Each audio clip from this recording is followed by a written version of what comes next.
Hey, Mr. Wiedemer here from Mr. Wiedemer's History. Today, we're going to finish up the Great Depression New Deal with 9.5, the second New Deal. You guys be able to describe the opponents of the New Deal and how FDR responded to them. Here we go. So, of course, with any government program, with any big change, there's always going to be people who attack it. People who don't think you're doing enough or think you're doing too much. Alright? And so, some people wanted more active government. The liberals wanted more involvement from the New Deal, said New Deal wasn't doing enough to combat the Great Depression. And then the conservatives said, whoa, the New Deal is doing way too much, way too big government for our tastes. Until many people thought the New Deal made people too dependent on the federal government, it was becoming more socialism than democracy, and things just weren't good. So let's take a look at three attackers, three main opponents that really stirred up the pot, so to speak, on the New Deal. Alright, first one, Father Conklin. Alright, the radio priest. Okay, you can watch a video on each of these three attackers of the New Deal on the YouTube page, Mr. Wiedemer History, under the videos in class playlist. So, Father Conklin, he accused FDR of turning a New Deal into a raw deal. He wanted heavy taxes for the rich and a guaranteed income for everybody. And he also blamed the Jews for the Great Depression. But, so, heavy taxes for the rich and guaranteed income for everybody. Alright. Next up, Huey Long, the Kingfish. This video is really good. Check that out. He proposed share the wealth clubs. That's what Huey Long's about. Alright, confiscating property of the rich and giving to every family a home. $2,000 a year. Free college education. A radio. Basically, he wanted the government to subsidize life. He wanted the government to give people stuff. Every person in America needed to have these essential items. Okay, share our wealth. Okay, take from the rich, give to the poor. Huey Long was one of the most, he's such a great orator. He just got people fired up and rallied up, shared the wealth. He was the pride of Louisiana, governor of Louisiana. He always said when his time was up, he would go by the bullet of an assassin. And as all self-fulfilling prophecies go, it was fulfilled, and he was shot dead by the bullet of an assassin. Alright, Huey Long, the Kingfish from Louisiana. Share our wealth. Share the wealth. Share the wealth. And next up, Dr. Francis Townsend. Alright, he proposed a plan that would provide relief for the elderly and at the same time stimulate the economy. He wanted the government to pay all Americans over age 60 a $200 a month pension. That sounds awful similar to Social Security. Yes, if you guessed it, Roosevelt took stuff from each of these opponents and crafted what is known as the Second New Deal. So we have the Second New Deal based on the criticisms and based on the need for more government involvement. And we have the Second New Deal. So we have Conklin, which, tax heavily the rich. We have Huey Long, share the wealth, and Francis Townsend, basically give money to the elderly.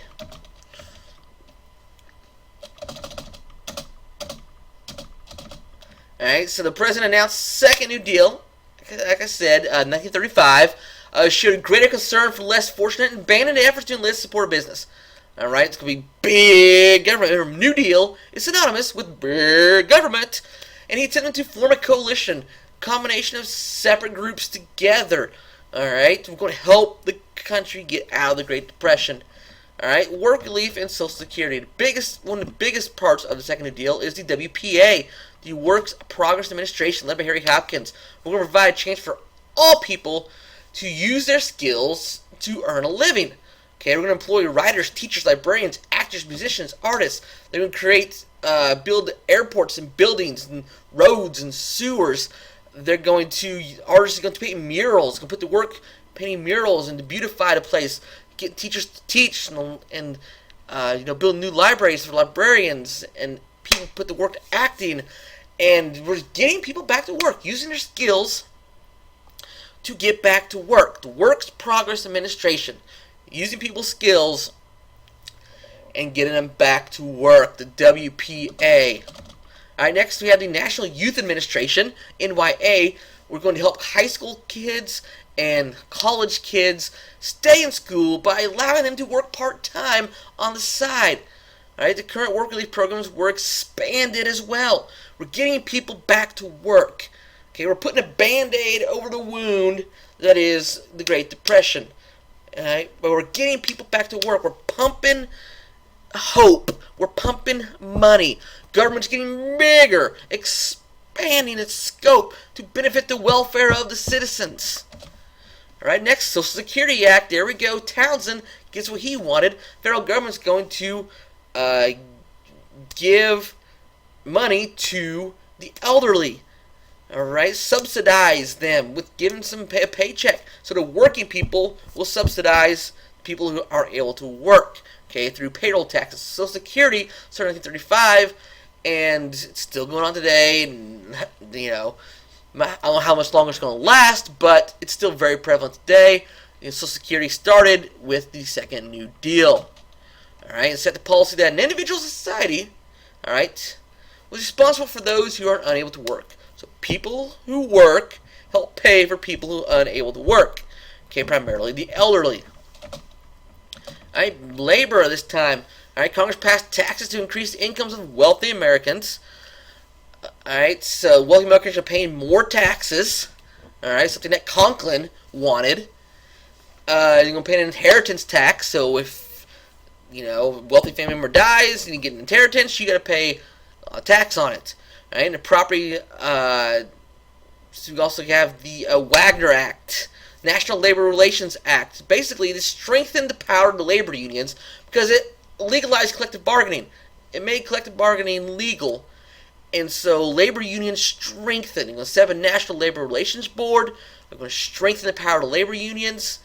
And so the Wagner Act, the National Labor Relations Act. So it's going to really help strengthen labor unions. And speaking of labor unions, we're going to have the AFL. Alright, the AFL-CIO, which eventually merged together. Alright, they're going to form here in the 1930s. AFL, Federation of Craft Unions. Unions where all members had the same skill. But then we have industrial unions, the CIO, where basically anybody who's in an industry, any steel worker, belongs to one single union. You don't have, you know, the AFL is a craft union where you have, okay, I'm skilled at welding. Okay, you're in a welders union. I'm skilled at, you know, train conducting. You're a train conductor union. But industrial unions, every worker in one industry belongs to that union. Okay, the CIO. 1937, bloody strikes broke out all over the country. CIO moved into new industries such as the steel and automotive industry. Auto workers initiated a sit-down strike, you know, because, I mean, things were really tough during the Great Depression, so a lot of strikes and riots, looting. We talked about that before. CIO grew rapidly because, hey, they're going to allow women into the unions. Men and women are going to be in the same union together.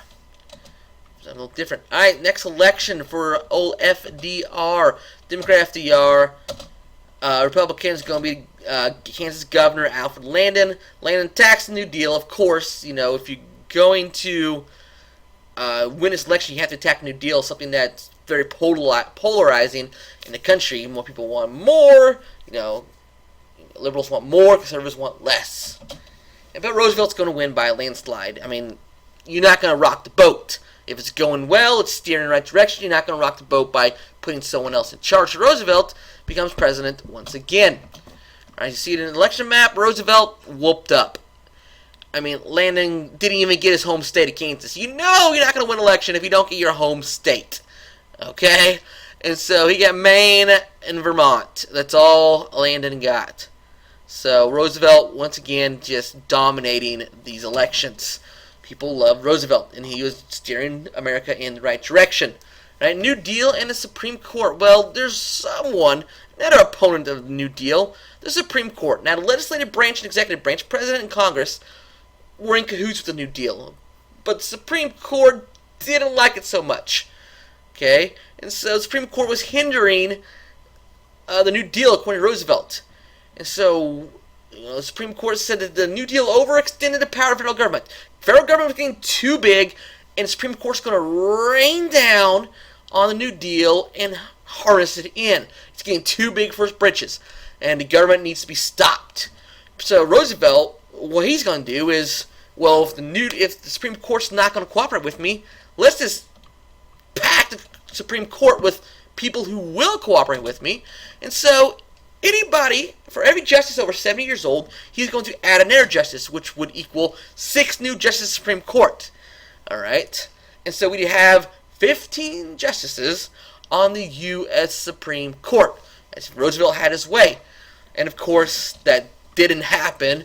Okay, so the court packing bill was shut down, but the Supreme Court started to cooperate because they knew Roosevelt meant business. Like, okay, we better shape up. All right, let's us all work together. Okay, and the Supreme Court is all about checks and balances. Checks and balances. All right, we need a check and balance New Deal. The legislative and executive branch is getting too powerful, and so the Supreme Court was reining in checks and balances. And Roosevelt threatens them with court packing. Supreme Court begins to cooperate because of this. All right, later New Deal measures. All right, 1937, the economy had recovered. The 1929 measures, so New Deal was helping out. Okay, it wasn't fully great, but it's a whole heck of a lot better than it was. Remember, it's always darkest right before the dawn, and the New Deal was helping out. Okay, I always equivalent the New Deal to a Band-Aid over the wound. Great Depression is a wound in America. America was wounded. It's hurting. New Deal's going to come along, put a Band-Aid over it. Okay, not healing it, but it's going to help it recover, help it heal. Alright, so 1937 things were getting a little better, but the recession came in, the business cycle's going down. The president's going to expand the New Deal even more. The APA getting more people back to work. Alright, Fair Labor Standards Act abolished child labor. Alright, new AAA was formed because the first one was unconstitutional. The food stamp program was started to get people so they won't starve. In 1939, he announced that no further New Deal programs would happen because people were just getting tired of big government. Okay, when things got better, they're like, okay, government, step back. Okay, we don't need you in our lives anymore. And so, take a step back. And so, Roosevelt listened, and as of 1939, January 1939, he says, okay, we're done with this. Alright, he began focusing his attentions on Europe as the onset of World War II. Alright, lasting result of the New Deal was the assumption by the federal government of greater responsibility for the nation's well-being. That the federal government's going to take care of you. Okay, and also become big government. New Deal, big government. Okay, so you need to remember, big government, New Deal. Alright, let's review. New Deal created many organizations, the alphabet soup, alright, to help the Great Depression. The AAA, the CCC, the WPA, the TVA, all helped to get people back to work, to get electricity, okay, relief, recovery, reform. Relief, recovery, reform. That's what the New Deal is all about. Okay, but of course, with every big government measure, you have attackers. Okay, you had a Supreme Court that attacked, said it was over. The government was getting too big. We need to rein in on that. Conklin, Huey Long, Townsend, they all attacked Roosevelt. All right, he's going to create a second New Deal, formed out of the criticisms of the first New Deal. So he's listening to the people, listening to his critics, not just ignoring them. Created Social Security. The Wagner Act helped labor unions. Roosevelt was accused of court packing by the Supreme Court. Alright, the New Deal was merely a Band-Aid to put over the wound of the Great Depression. What really got us out of the Great Depression was the immense spending of World War II. Okay, the U.S. economy skyrocketed, boomed, because we were going to put our efforts into World War II, and the economy just blew up like a firework, and things got better. Alright, thanks to World War II. So, the Great Depression, stock market crashed, overproduction. Alright, Hoover didn't do much. FDR comes here he comes to save the day. FDR with his New Deal, big government relief, recovery, reform. Alright, so that's the end of the Great Depression New Deal unit. And I hope you learned something about the Great Depression and New Deal. So until next time, study history.